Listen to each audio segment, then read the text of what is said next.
नमस्कार। आपका अखबार के YouTube चैनल पर आपका स्वागत है। मैं हूं प्रदीप सिंह। आपको याद है 2012 के गुजरात विधानसभा चुनाव के बाद एक कार्यक्रम में, सार्वजनिक कार्यक्रम था, नरेंद्र मोदी का सम्मान करने के लिए कुछ मुस्लिम उलेमा गए और उन्होंने वो जो गमछा या चादर जो भी कहिए वो उड़ाने के बाद वो जालीदार गोल टोपी पहनाने की कोशिश की। उन्होंने मना कर दिया। देश भर में, दुनिया भर के अखबारों में इसकी चर्चा हुई, बड़ी आलोचना हुई, निंदा हुई। कहा गया कि देखिए ये सांप्रदायिक चेहरा है नरेंद्र मोदी का, मुसलमानों से किस तरह का व्यवहार करते हैं, उनके बारे में क्या भावना है, ये देखिए। ये सब खूब प्रचारित किया गया और उस समय ये बड़ी स्वाभाविक बात थी, नॉर्मल बात थी। नरेंद्र मोदी के खिलाफ कुछ भी बोल दीजिए और मुसलमानों को लेकर कुछ भी बोल दीजिए, सब लोग सुनने को तैयार थे, सब लोग उसको स्वाभाविक बात मानने को तैयार थे। वो 2012, आज 2021, 9 साल हो गए। देश और खास तौर से उत्तर प्रदेश क्या बदल गया है? मोदी और योगी ने क्या कर दिया है? उत्तर प्रदेश की विधानसभा का सत्र चल रहा है। विधानसभा में सरकार ने अनुपूरक बजट पेश किया, उस पर चर्चा हुई। चर्चा का जवाब दे रहे थे मुख्यमंत्री योगी आदित्यनाथ। अपने भाषण में उन्होंने कहा कि टोपियां उतर गई हैं। जो लोग, अब आप देखिए 2012 से 2021 तक के सफर में ये देखिए कि जो टोपी पहनने वाले थे, ये टोपी बड़े गर्व से पहनते थे, वो भी अब दाएं बाएं देखते हैं और नहीं पहनते हैं। उसके बाद भी ये बात उन्होंने नहीं कही, उन्होंने सिर्फ एक वाक्य कहा ये कि अब टोपियां उतर गई। दूसरी बात उन्होंने कही, होड़ मची है अपने को राम भक्त बताने की। फिर कुंभ का जिक्र किया कि 24 करोड़ लोग आए, कोई समस्या नहीं हुई, कोई उत्पात नहीं हुआ, कुछ भी नहीं हुआ। इतना भव्य आयोजन हुआ कुंभ का जिसकी चर्चा दुनिया भर में हुई। उन्होंने कहा कि आप भी करा सकते थे। वो विपक्ष के नेता को, जो समाजवादी पार्टी के नेता हैं, उनको संबोधित कर रहे थे, कह रहे थे आप भी करा सकते थे, सत्ता में थे जब। नहीं कराया। क्यों नहीं कराया? उन्होंने कहा कि अगर कुंभ का आयोजन ऐसा करा लेते तो फिर टोपी पहनकर मुबारकबाद कैसे देते। ये बात उत्तर प्रदेश में 2017 से पहले कोई नेता, भारतीय जनता पार्टी का भी नेता, बोलने की हिम्मत नहीं कर सकता था, नहीं बोलता था। रोजा इफ्तार की दावतें, ये बिल्कुल ऐसा चलन हो गया था जैसे कई शताब्दियों से ये होता रहा है। ये रोजा इफ्तार की पार्टियां जो हैं, वो उनका चलन 2014 के बाद से दिल्ली में लगभग बंद हो गया और इसकी शुरुआत, बल्कि कहें 2014 से भी पहले, एक बड़ी शख्सियत ने की। किसने किया? तत्कालीन राष्ट्रपति अब्दुल कलाम आजाद ने। उन्होंने रोजा इफ्तार की पार्टी देना राष्ट्रपति भवन में बंद कर दिया। लेकिन बाकी जगह, प्रधानमंत्री आवास में और बाकी जगह, और मंत्री, बड़े नेता, ये पूरा एक सिलसिला चलता था। नरेंद्र मोदी ने प्रधानमंत्री बनने के बाद प्रधानमंत्री आवास में इस तरह की पार्टी बंद कर दी। उत्तर प्रदेश का थोड़ा सा पीछे इतिहास जानना जरूरी है। उत्तर प्रदेश में वैसे तो मतलब रोजा इफ्तार में पार्टी छोटी मोटी पहले हुआ करती थी, लेकिन इसको बड़े पैमाने पर आयोजित करने का सिलसिला शुरू किया हेमवती नंदन बहुगुणा ने, जब वो 1974 में उत्तर प्रदेश के मुख्यमंत्री बनकर आए। उन्होंने नदवा में, अब आप देखिए परिवर्तन कैसे हुआ है, उस यात्रा को देखिए, उसके प्रतीक देखिए। नदवा में मुख्यमंत्री रहते हुए नदवा में एक अंतर्राष्ट्रीय सम्मेलन का आयोजन किया गया। नदवा अंतर्राष्ट्रीय ख्याति का बड़ा इस्लामिक सेंटर है लखनऊ में। वहाँ जिस सम्मेलन का आयोजन हेमवती नंदन बहुगुणा ने करवाया था, वहाँ जो डेलीगेट्स आए थे, हेलीकॉप्टर से उनके ऊपर पुष्प वर्षा हुई। आप इसको काटिए।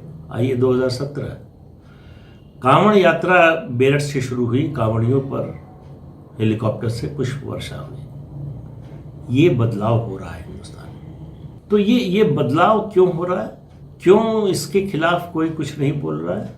दरअसल 2014 के लोकसभा चुनाव में प्रधानमंत्री बनने से पहले ही उस चुनाव में नरेंद्र मोदी ने मुस्लिम वोट बैंक, जो तुरुप का इक्का हुआ करता था, उसको दुक्की बना दिया।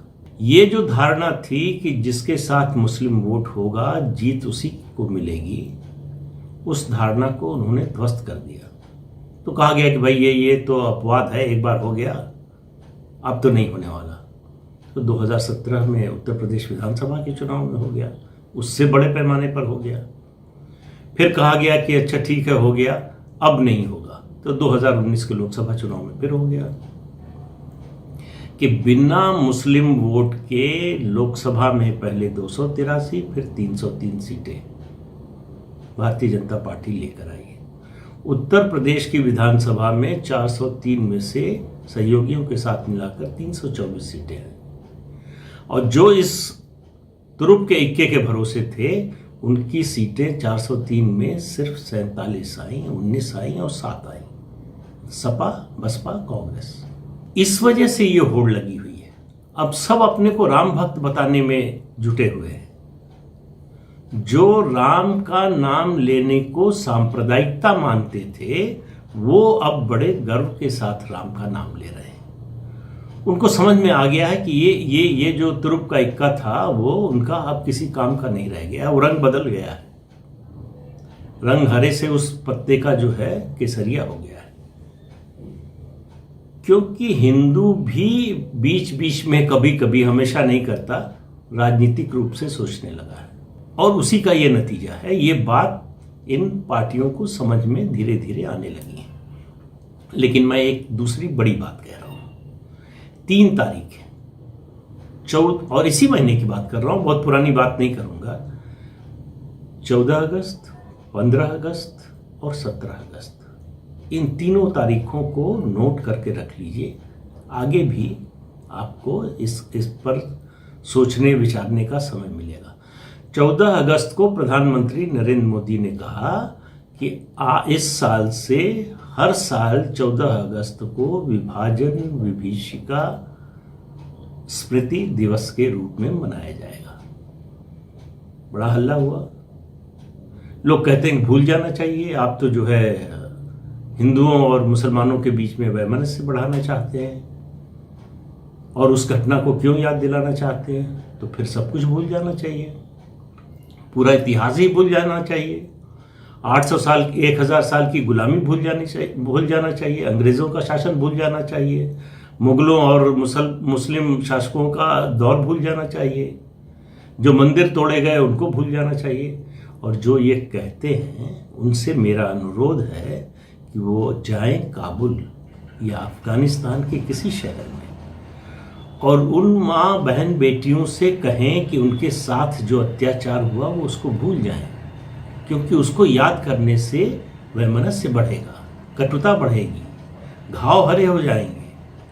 है हिम्मत, है किसी में साहस ये काम करने की, तो 14 अगस्त विभाजन विभीषिका स्मृति दिवस के रूप में मनाए जाने की घोषणा करके इतिहास को दुरुस्त करने की कोशिश की है प्रधानमंत्री नरेंद्र मोदी ने, कि जो सच्चाई है वो सामने आना चाहिए। मैंने बृहस्पतिवार को दैनिक जागरण में छपे अपने लेख में इसका विस्तार से जिक्र किया है कि ये क्यों मनाया जाना चाहिए। देखिए, सच को छिपाया नहीं जा सकता। सच की एक आदत होती है, उसकी आदत, ये बुरी आदत होती है कि वो रास्ता बनाकर कहीं ना कहीं से निकल ही आता है। तो अगर आप सच को नहीं छिपाएंगे तो ज़्यादा बेहतर करेंगे। तो सच अपने तरीके से रास्ता खोज लेता है। देखिए, बातें छिपाने से बात ज़्यादा बिगड़ती है, और हिंदू मुस्लिम संबंधों का जो सच है वो लगातार छिपाया दबाया गया है। ये कोशिश की गई है कि वो सामने ना आने पाए, लेकिन वो बार बार सामने आता है। मैंने अपने लेख में ईरान का बहुत बड़ा स्कॉलर था अल-बिरूनी, जरूर आपने नाम सुना होगा, हो सकता पढ़ा भी होगा। वो बहुत बड़ा स्कॉलर था, भाषाओं का जानकार था, धर्म का जानकार था, कई भाषाओं के अलावा उसको जो है विज्ञान का भी ज्ञान था, आर्कियोलॉजी का भी था, एंथ्रोपोलॉजी का भी था और दुनिया में काफ़ी घूमा भी था। वो भारत आया, भारत घूमने के बाद उसने बहुत सी चीज़ें लिखी। एक बात जो मैंने उस अपने आर्टिकल में भी जिसका जिक्र किया है वो आपको सुनाता हूँ। उसके मुताबिक लड़ाई मारकाट के दृश्य तो हिंदुओं ने बहुत देखे थे, लेकिन उन्हें सपने में भी ये ख्याल नहीं था कि दुनिया में कोई एक ऐसी भी जाति, उन्होंने संप्रदाय नहीं कहा, धर्म नहीं कहा, जाति कहा है, एक ऐसी भी जाति हो सकती है जो मूर्तियां तोड़ने और मंदिर भ्रष्ट करने में ही सुख माने। जब मुस्लिम आक्रमण के साथ मूर्तियों और मंदिरों पर विपत्ति आई तो हिंदुओं का हृदय फट गया। और उसके आगे वो लिखता है, इस्लाम से तभी से हिंदू जो भड़के तो आज तक भड़के हुए हैं। ये है कारण, और बहुत सी चीजें हैं, केवल इतना ही नहीं है। तो इसलिए विभाजन विभीषिका दिवस मनाने, स्मृति दिवस मनाए जाने की बहुत सख्त जरूरत थी। ये कदम बहुत देर से उठाया गया है, लेकिन देर आए दुरुस्त आए। दूसरी तारीख 15 अगस्त। 15 अगस्त हमारी आज़ादी का दिवस है, स्वाधीनता का दिवस है, वो तो है ही। 15 अगस्त को ही तालिबान का अफगानिस्तान पर कब्जा हो गया। तो आप कहेंगे उसका यहाँ से क्या संबंध है? बहुत बड़ा संबंध है। तालिबान जो कुछ कर रहा है, इससे पहले भी जो कर रहा था, जिस तरह का हिंसा का नंगा नाच कर रहा है, इस्लामी आतंकवाद का ये सबसे बड़ा मुजाहिरा है। दुनिया भर के देशों को इससे सबक लेना चाहिए और सतर्क होना चाहिए, और भारत को सबसे ज्यादा होना चाहिए। क्यों होना चाहिए? कि देखिए, इन सब की अगर आप जड़ खोजेंगे तो कहीं ना कहीं मदरसे हैं, और मदरसों में भी देवबंद, दारुल उलूम देवबंद सहारनपुर में जो संस्था है, वहाँ मजहब की पढ़ाई होती है। उसमें तो कोई बुराई नहीं है, मजहब की पढ़ाई होती है, लेकिन उसके बारे में आप जानिए तो तालिबान के तार या तालिबान का रिश्ता हर बड़े आतंकवादी से आपको मिल जाएगा। एक सज्जन हुए मौलाना समीउल हक, इन्होंने पेशावर में पेशावर मदरसा अफगानिया बनवाया। और ये सज्जन कहाँ से बिलोंग करते हैं, कहाँ के? ये देवबंद के पढ़े हुए। तो जितने बड़े आतंकवादी मिलेंगे आपको, उनका कोई ना कोई कनेक्शन देवबंद से मिल जाएगा। और इसका प्रमाण यूएन में मिला। पाकिस्तान के जो राजदूत हैं संयुक्त राष्ट्र में 2008-9 में बहस चल रही थी, आतंकवाद पर बहस चल रही थी। 26/11 हो चुका था, मुंबई हमला हो चुका था, और भारत आरोप लगा रहा था कि पाकिस्तान से ही सारा आतंकवाद पलता पोसा जाता है और बढ़ाया जाता है, दुनिया भर में फैलता है। उनके राजदूत ने कहा कि भाई, बार बार आप हमको दोष क्यों देते हैं? जो होता है सब तो आपके यहां से होता है, देवबंद से होता है। असली जो केंद्र है आतंकवादियों की ट्रेनिंग का और आतंकवादियों को बनाने का, वो तो देवबंद है। देवबंद पर फिर कभी जो है जरा विस्तार से बात करेंगे, आज इस संदर्भ में इतने ही बात करेंगे। तालिबान में जो कुछ हो रहा है, अब आप देखिए एक और चीज सामने आई है। अपने भाषण में योगी आदित्यनाथ ने जिक्र भी किया कि जो तालिबान का समर्थन कर रहे हैं, ये बड़ी शर्मनाक हरकत है। तो शर्मनाक तो है, लेकिन ये है कि ऐसे लोग एक्सपोज भी हो रहे हैं। तालिबान का कोई भी सामान्य समझ का आदमी, जिसमें थोड़ी भी संवेदना है, मनुष्यता है, मानवता है, भावना है, जनतंत्र की कोई चिंता है, मानवाधिकारों की चिंता है, वो तालिबान का समर्थन नहीं कर सकता। लेकिन अपने देश में जो लोग तालिबान का समर्थन कर रहे हैं उनको देखिए, और तालिबान की इस हरकत पर जो लोग चुप हैं उनको भी देखिए। उनकी चुप्पी आप देखिए। हमास पर हमला होता है तो वो बहुत जोर शोर से बोलते हैं, सड़क पर आ जाते हैं। आज अफगानिस्तान में जो कुछ हो रहा है उस पर उनके मुंह से ले हुए हैं। तो ये तो 15 अगस्त की बात हुई। 17 अगस्त को एक और काम हुआ।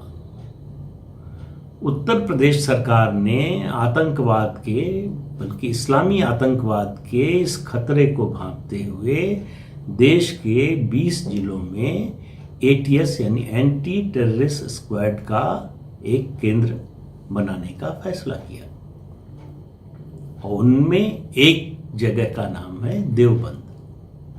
सहारनपुर के देवबंद में भी बना है। इस पर मुस्लिम समाज में बड़ी नाराजगी है।